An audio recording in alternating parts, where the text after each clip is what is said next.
Hello મિત્રો, જો તમે ઇન્સ્ટ્રુમેન્ટેશનના ફિલ્ડમાં છો તો એક એવું ટૂલ છે જેના વિશે જાણવું ખૂબ જ જરૂરી છે.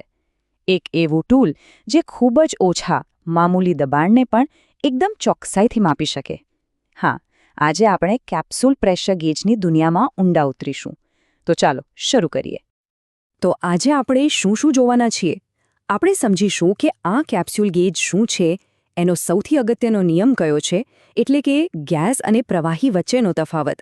પછી એની અંદરની મિકેનિઝમ પર એક નજર નાખીશું, એને કેલિબ્રેટ કરવાનું શીખીશું અને છેલ્લે જાણીશું કે ઇન્ડસ્ટ્રીમાં આનો ઉપયોગ ખરેખર ક્યાં થાય છે. ક્યારે વિચાર્યો છે કે તમે એવા દબાણને કેવી રીતે માપશો જે એટલું ઓછું હોય કે સામાન્ય ગેજ તો એને પકડી પણ ના શકે? આ એક મોટો પડકાર છે, ખાસ કરીને ઘણા ઉદ્યોગોમાં.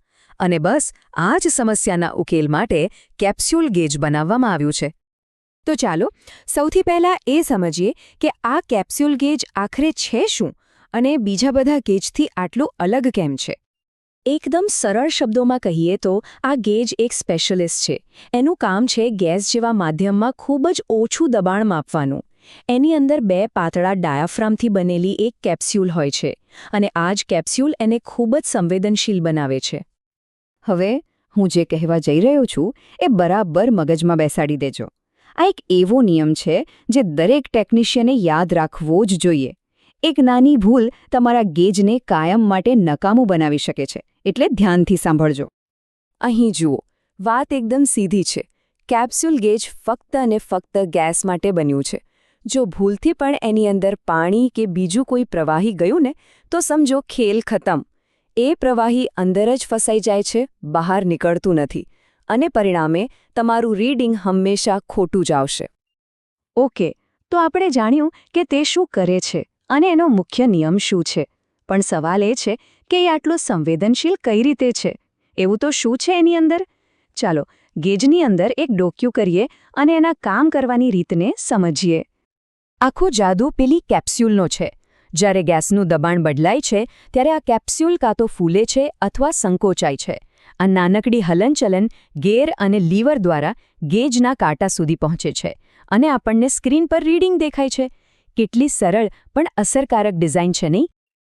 થિયરી તો ઘણી થઈ ગઈ, હવે થોડુંક પ્રેક્ટિકલ કામ કરીએ. કોઈ પણ ઇન્સ્ટ્રુમેન્ટની ચોકસાઈ એના કેલિબ્રેશન પર ટકેલી છે અને આ પ્રક્રિયામાં માસ્ટરી મેળવવી એ દરેક સારા ટેકનિશિયન માટે ખૂબ જ જરૂરી છે. ગેજનું કેલિબ્રેશન કરવું બિલકુલ અઘરું નથી. બસ આ 5 સરળ સ્ટેપ્સ ફોલો કરવાના છે. આપણે એને કેલિબ્રેટર સાથે જોડીશું, 0 સેટ કરીશું, પછી ધીમે ધીમે દબાણ વધારીને રીડિંગ ચેક કરીશું અને છેલ્લે જોઈશું કે દબાણ હટાવ્યા પછી કાંટો પાછો 0 પર આવે છે કે નહીં. ચાલો આને સ્ટેપ બાય સ્ટેપ જોઈએ. સૌથી પહેલું કામ 0ને બરાબર સેટ કરવાનું. ક્યારેક પરફેક્ટ 0 સેટ કરવા માટે થોડું નેગેટિવ પ્રેશર જેમ કે -50 mm H2O આપવું પડે છે. અહીં mm H2O એટલે મિલીમીટર ઓફ વોટર કોલમ, જે ખૂબ જ ઓછા દબાણને માપવાનો એકમ છે. હવે આપણે ધીમે ધીમે પોઝિટિવ પ્રેશર આપીશું. આપણે 50 mm H2O પર પહેલું રીડિંગ લઈશું અને ચેક કરીશું કે ગેજનો કાંટો બરાબર 50 પર આવીને ઊભું રહે છે કે નહીં. બસ એ જ રીતે પ્રેશરને વધારીને 100 mm H2O પર લઈ જઈશું. દરેક સ્ટેપ પર આપણે કેલિબ્રેટરના રીડિંગ સાથે ગેજના રીડિંગને સરખાવતા રહીશું.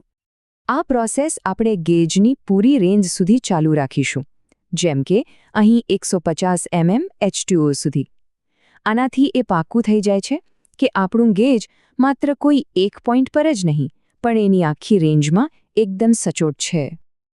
ચાલો, હવે આપણું ગેજ એકદમ પરફેક્ટ કેલિબ્રેટ થઈ ગયું છે. પણ સવાલ એ છે કે આ ગેજ તમને ફેક્ટરી કે પ્લાન્ટમાં ખરેખર ક્યાં જોવા મળશે? ચાલો એ જોઈએ. તમને જાણીને નવાઈ લાગશે, પણ આ ગેજ દવાની કંપનીઓથી લઈને ફૂડ અને બેવરેજ પ્લાન્ટ્સ, એર કન્ડિશનિંગ એટલે કે HVAC સિસ્ટમ્સ અને ન્યુક્લિયર પાવર પ્લાન્ટ જેવી અત્યંત સંવેદનશીલ જગ્યાઓ પર પણ વપરાય છે. આ એના અમુક સામાન્ય સ્પેસિફિકેશન્સ છે. તમે જોઈ શકો છો કે એની પ્રેશર રેન્જ ફક્ત 600 મિલીબાર સુધી જ છે, જે ખૂબ ઓછી કહેવાય, અને એનું ઓપરેટિંગ તાપમાન પણ મર્યાદિત છે. આ જ બતાવે છે કે આ એક ખાસ કામ માટેનું એક સ્પેશિયલ ટૂલ છે. તો આ આખા વિડીયોનો સાર શું નીકળ્યો? એક જ લીટીમાં કહું તો કેપ્સ્યુલ ગેજ ઓછા દબાણવાળા ગેસને માપવા માટેનું એકદમ પરફેક્ટ નિષ્ણાતનું સાધન છે. એ બધે કામ નહીં આવે, પણ જ્યાં એની જરૂર છે ત્યાં એના જેવું બીજું કોઈ નથી. પણ એક સવાલ મનમાં જરૂર આવે, જો દબાણ એટલું બધું ઓછું હોય કે કેપ્સ્યુલ ગેજ પણ એને માપી ન શકે, તો શું? બસ આજ તો ટેકનોલોજીની મજા છે. દરેક સમસ્યા માટે એક નવો અને વધુ સારો ઉકેલ હંમેશા તૈયાર હોય છે, અને એટલે જ આપણે હંમેશા શીખતા રહેવું પડે છે.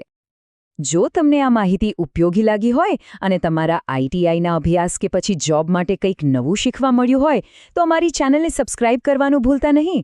અમે આવા જ પ્રેક્ટિકલ વિડીયો લાવતા રહીશું જે તમને તમારી કારકિર્દીમાં આગળ વધવામાં ચોક્કસ મદદ કરશે.